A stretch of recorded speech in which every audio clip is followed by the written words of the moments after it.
Ya, kita akan perbarui informasi terkini pemirsa bersama dengan kontributor TV One di Iran, ada Said Idrus di sana, kemudian juga ada Yanri Subekti di New York, Amerika Serikat. Kita ke Said Idrus terlebih dahulu. Selamat malam waktu Jakarta. Assalamualaikum Said, ini seperti apa kondisi di sana satu hari pasca serangan yang dilancarkan oleh Amerika?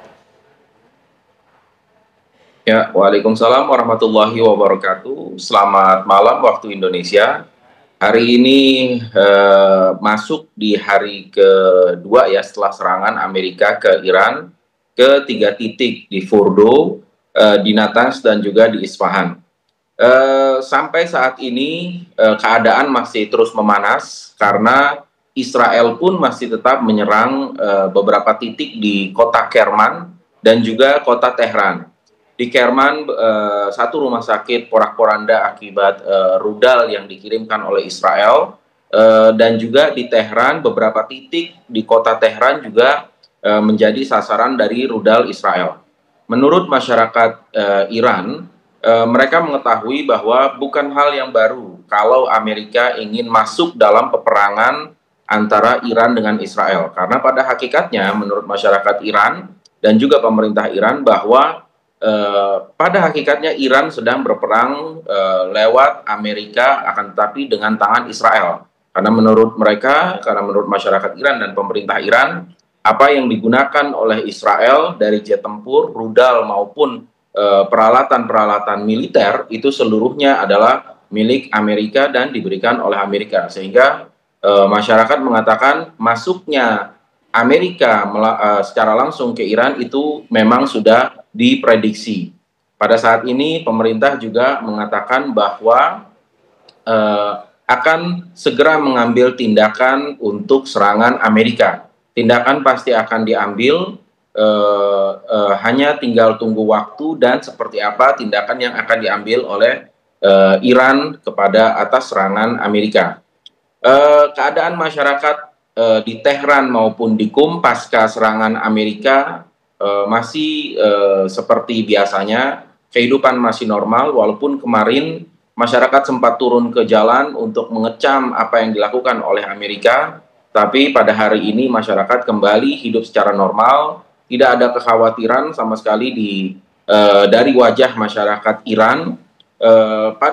Malah sebaliknya masyarakat juga tetap mendukung pemerintah dan mengharapkan pemerintah untuk membalas apa yang dilakukan atau agresi yang dilakukan oleh Israel dan juga Amerika pada hari kemarin.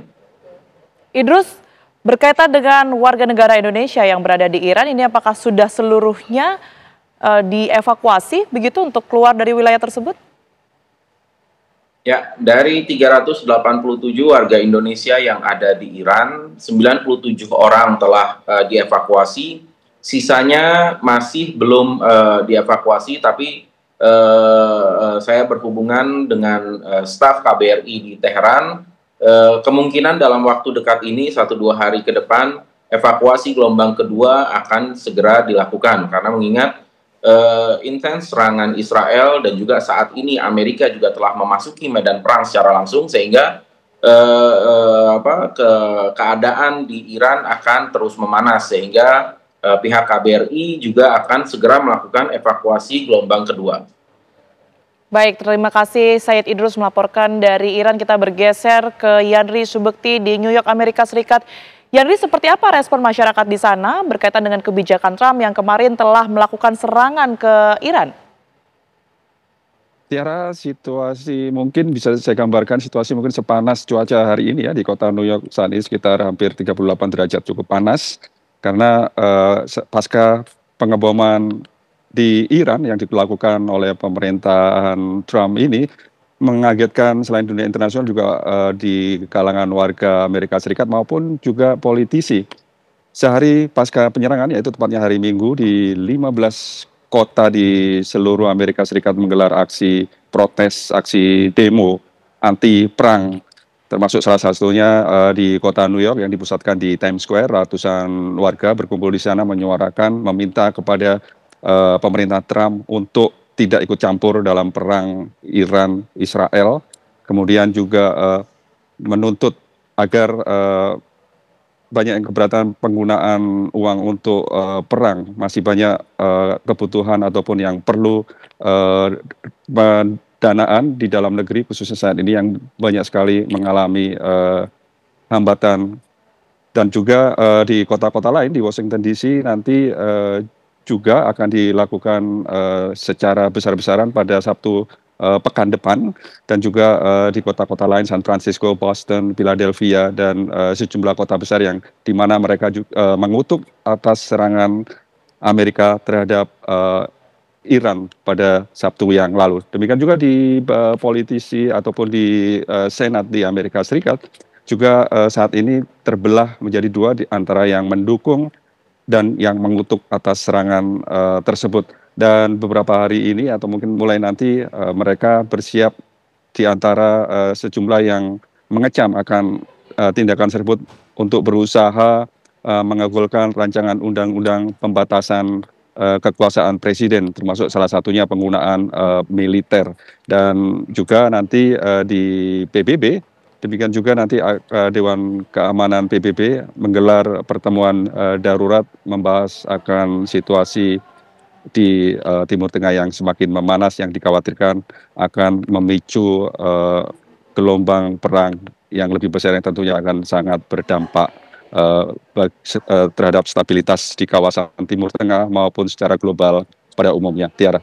Baik, Yanri, kalau Anda mungkin bisa sedikit memprofiling ya mereka yang kemudian ini tergabung di dalam aksi atau bahkan Senat yang tadi Anda sempat menyebutkan ini terbelah menjadi dua, ada yang pro dan kontra dengan kebijakan Trump begitu. Siapa mereka-mereka ini? Apakah mereka memang dari partai-partai tertentu kah atau mungkin golongan-golongan tertentu begitu? Ya. Sebagian besar memang dari Partai Republik ini mendukung ya, namun demikian ada beberapa di antara mereka, termasuk di antaranya adalah Ketua DPR Mike Johnson ini mengecam akan langkah yang diambil Trump, bahkan mengapa dia lakukan tanpa persetujuan dari Kongres, dan ini tentunya menyalahi konstitusi Amerika Serikat, di mana Presiden dalam menggunakan kekuatan militer ke luar negeri ini seharusnya atas persetujuan dari Senat. Dan inilah salah satu latar belakang nanti sebagian besar mereka mendorong untuk segera menggolkan kembali rancangan undang-undang untuk membatasi kewenangan Presiden dalam penggunaan kekuatan militer semacam ini, sehingga tidak terjadi, karena dikhawatirkan hal serupa nanti terulang kembali yang tentunya akan sangat membahayakan keamanan nasional Amerika Serikat. Karena perlu diketahui, Tiara, kemarin Kementerian Dalam Negeri memberikan informasi bahwa ancaman cyber di dalam negeri maupun ancaman aksi terorisme di Amerika Serikat ini cenderung meningkat pasca pengeboman yang dilakukan pada Sabtu kemarin. Dan di kota-kota besar seperti kota New York, Washington juga peningkatan keamanan patroli pun ditingkatkan, terutama di lokasi-lokasi ibadah maupun komunitas yang sekiranya terancam, maupun juga lokasi-lokasi perwakilan pemerintah di Amerika Serikat. Tiara, kembali ke studio. Baik, terima kasih atas informasi lengkap yang Anda berikan. Yanri Subekti melaporkan langsung dari New York, Amerika Serikat, dan tadi sebelumnya juga sudah ada Said Idrus dari Iran, pemirsa. Terima kasih.